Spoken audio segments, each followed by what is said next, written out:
Belajar lagi lur, masih kita mempelajari tauhid. Bismillahirrahmanirrahim. Qala al-musannifu nafa'anallahu bi ulumihi fi darini amin. Ma yajibu fi haqqihi ta'ala. Maksud di sini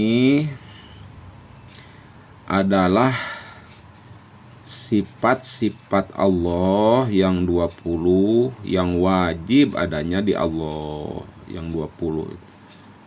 Jud kidam baqom muhalafatul hawadisi kamu binafsi wadaniyah kudrat irdat ilmu hayan sama basor kalam kudiron muridan aliman hayan samian basiron mutakaliman. Itu wajib. Maksudnya yaitu itu sifat yang itu. Sifat yang 20 ditambah yang satu yang wenang. Yajibu di sini wajib menurut akal, bukan menurut syara agama. Syara itu agama atau hukum fikih itu. Bukan menurut hukum adat, karena hukum itu dibagi-bagi. Ada pembagian hukum nanti, ada hukum akal, ada hukum syara, ada hukum adat. Yang paling kuat itu hukum syara. Paling kuat tuh. Yang kedua hukum akal, yang ketiga hukum adat. Jadi ketika ada bentrok hukum syara dan akal, maka syara menang. Ketika ada bentrok hukum adat dan hukum akal, akal menang gitu. Jadi yang paling lemah hukum tuh hukum adat. Itu hukum adat paling lemah. Ada pembagian hukum nanti. Jadi yajibu di sini yajib menurut akal gitu, bukan menurut syara. Bagaimana takrifnya? Ma la yatasawwaru fil aqli adamuhu. Gitu. Jadi perkara yang tidak mengerti itu akal, ketika perkara itu tidak ada padahal seharusnya ada gitu. Jadi akal tuh tidak akan mengerti. Ketika ada sesuatu menurut akal itu harusnya ada, tapi tidak ada, akal tidak akan menerima begitu. Jadi akal mah tidak bisa dibohongi lah istilahnya. Kalau menurut akal, wah ini ada ini, tapi ternyata dibilang tidak ada, akal tidak menerima gitu. Pihakih ta'ala, ing dalam hakna Allah Ta'ala maksudnya bukan hak yang menyebut gitu. Jadi keberadaan sifat 20 ini yang tadi, sifat 20 ini yang wajib dimakrifatkan itu, yang wajib adanya itu ing dalam pihak kita lah, hak Allah Ta'ala. Itu haknya Allah Ta'ala, bukan haknya yang menyebut. Maksudnya bagaimana? Maksudnya tidak menunggu disebut dikatakan ada oleh, misalnya dikatakan ada oleh para ulama, dikatakan oleh yang nyebut lah siapapun.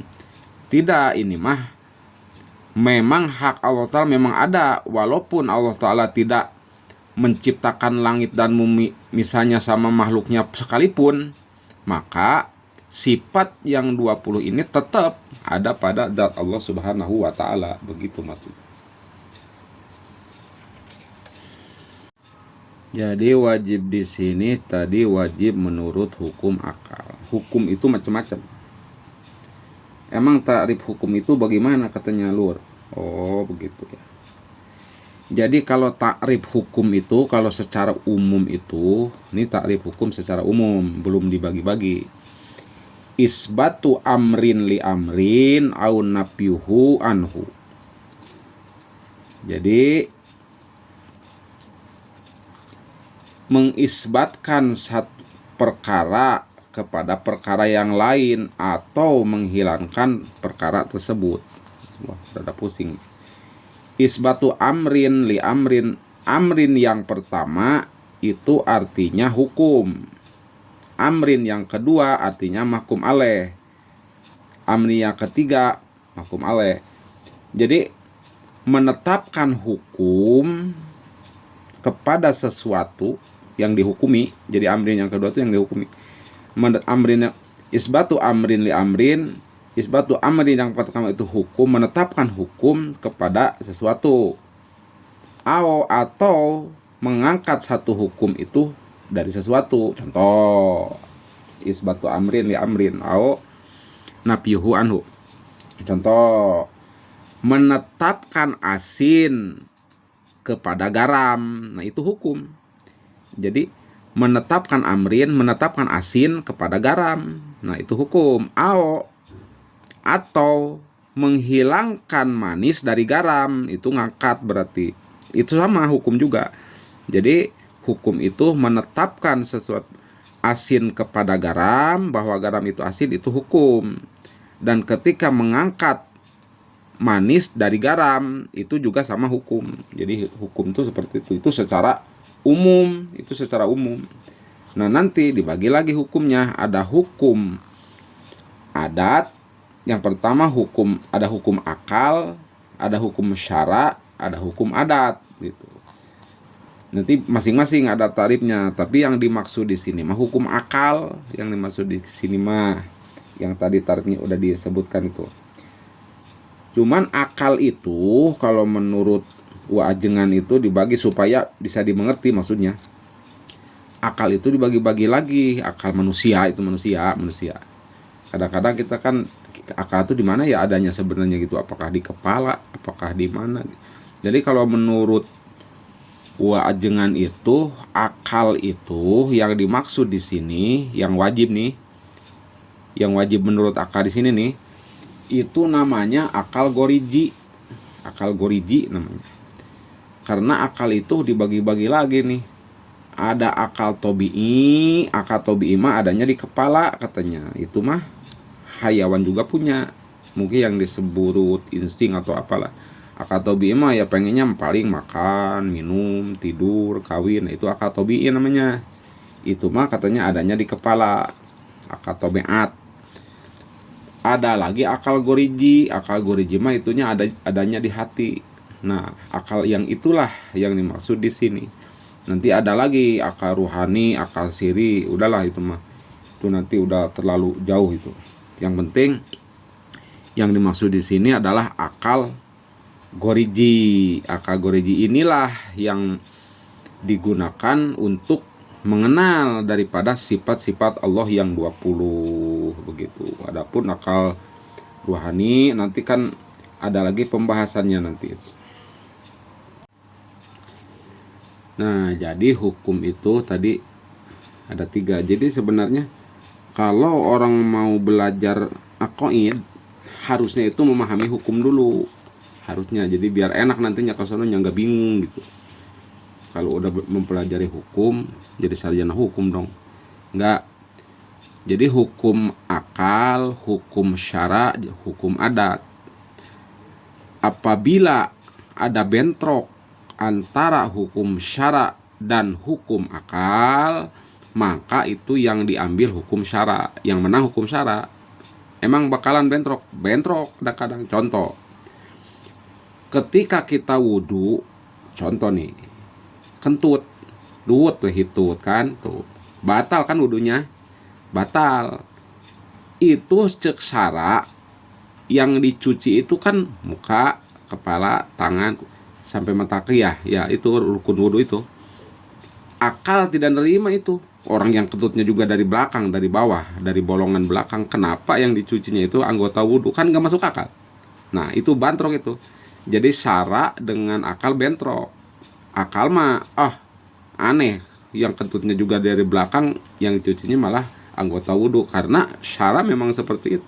Jadi akal ngalah, jadi kalah akal, tetap kita ngikuti syara begitu. Itu bentrok. Tapi ketika bentroknya akal dengan adat, dengan hukum adat, tetap yang diambil akal. Itu macam-macam hukum. Jadi ada 3 macam. Ada hukum akal, itu mah adanya di akal goriji. Ada hukum syara. Kalau hukum syara mah yaitu yang udah ditetapkan oleh, kalau kita kan dari mulai Al-Quran, hadis, ijma ulama, qiyas, terus apa lagi, itulah yang digunakan kita itu. Itu hukum syara namanya. Makanya hukum syara menang kalau ketika dia bentrok dengan akal, syara menang. Tapi ketika akal bentrok dengan hukum adat, hukum akal yang menang, hukum adat kalah gitu. Berarti yang paling lemah itu hukum adat. Nah, kalau yang dimaksud hukum adat itu takrifnya ittisolun ingdartibati sababi wal musabab ma'asihati takhallufihi wa adami taksirihi. Jadi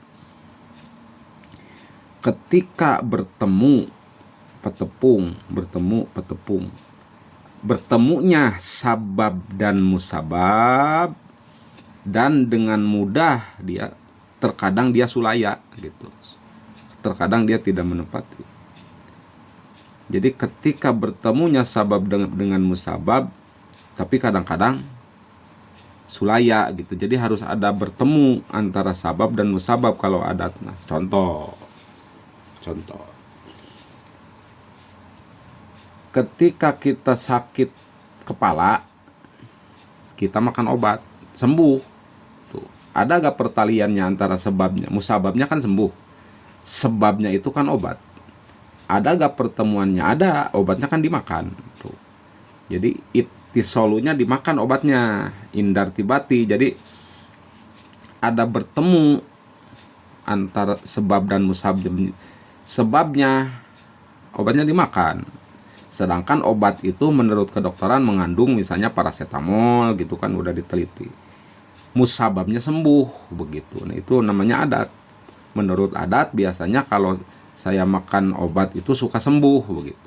Sedangkan itu adat kebiasaan itu bisa berulang-ulang. Misalnya begini, saya mah kalau makan asam-asam kalau pagi-pagi suka sakit perut, berulang sampai 3 kali, itu udah menjadi adat gitu. Udah adat saya katanya kalau makan buah pagi-pagi mah suka sakit perut.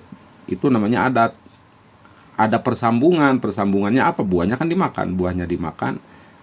Ketika dimakan, musababnya sakit perut, sebabnya makan buah, musababnya sakit perut. Sebabnya makan obat, musababnya sembuh. Ada pertalian di situ. Tapi ketika tidak ada hubungannya, misalnya orang lagi berdiri tiba-tiba dipukul, tapi dari kejauhan gitu kan, mukulnya itu dari kejauhan, des gitu, tiba-tiba orang itu ngeguling kan, ngejungkal, tapi tidak nempel dari jauh. Nah, itu namanya bukan adat, itu namanya khariqulil adat. Khariqulil adat itu udah lain lagi. Jadi ketika sesuatu tidak sesuai dengan yang takrif di sini, tidak ada persambungan pertalian antara sabab dan musabab, makanya itu disebut khariqulil adat, berarti itu di luar adat. Nah, itu udah bukan adat lagi, itu mah di luar adat. Itu khariqulil adat itu dibagi. Kalau adat tadi kan udah jelas, adat mah harus ada pertalian, harus ada persambungan. Kalau adat mah misalnya kan kalau kayu dibakar dengan api, menurut adat suka nyala begitu, karena ada pertalian antara api dan kayu ditempelin nyala. Sebabnya api, musababnya nyala begitu. Itu namanya adat. Sebab dan musabab, tapi harus ada persambungan. Kalau tidak ada persambungan berarti itu udah bukan adat lagi, itu mah khariqulil adat gitu. Sedangkan khariqulil adat itu dibagi. Kalau khariqulil adat itu keluar dari seorang nabi, namanya mukjizat. Kalau keluar khariqulil adat itu dari calon nabi sebelum diangkat jadi rasul, itu namanya irhas. Namanya irhas kalau sebelum jadi nabi. Seperti Kangjeng Nabi sebelum jadi nabi itu kan ketika jalan tuh dipayungi awan terus kemana-mana, sampai si pendeta Buhiroh itu kan bisa mengenali bahwa Kangjeng Nabi itu calon nabi akhir zaman. Di antaranya si Buhiroh ini, pendeta Buhiroh ini, di antaranya melihat Kangjeng Nabi itu selalu dipayungi awan, ke jalan kemanapun dipayungi awan, jadi matahari tidak mengenai badan beliau. Nah itu namanya irhas, karena waktu itu Kangjeng Nabi belum diangkat jadi Rasul. Tapi ketika sudah diangkat jadi Rasul, seluruh nabi-nabi itu namanya mukjizat. Makanya suka aneh juga kadang-kadang tuh kalau artis tuh ya, ini kamu katanya begini, ini mukjizat, katanya alhamdulillah mukjizat podosero. Bagaimana orang sholat tidak, kadang-kadang sholat enggak ngaku mukjizat tuh khusus, itu khusus untuk para nabi, para rasul. Jadi jangan sembarangan. Satu mukjizat kalau keluar jadi nabi, dari nabi irhas itu keluarnya dari calon nabi. Sedangkan yang keluar dari wali Allah namanya karomah itu mah. Jadi ketika keluarnya dari wali, dari aulia gitu ya, itu namanya karomah, penghormatan dari Allah. Apabila keluarnya dari mukminin yang soleh, para ulama, para kiai, itu namanya maunah. Maunah namanya. Contoh misalnya kan, orang itu kan misalnya anaknya sakit panas gitu, mau ke rumah sakit nggak punya duit.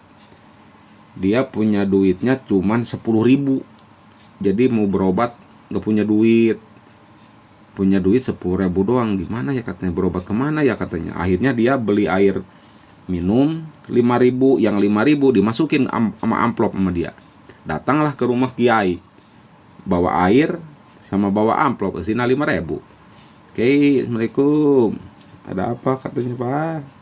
Ini anak saya Pak Kiai katanya sakit panas, mau berobat, yang nggak punya duit katanya. Akhirnya minta doa ke Kiai, dia kan ya didoain sama Kiai.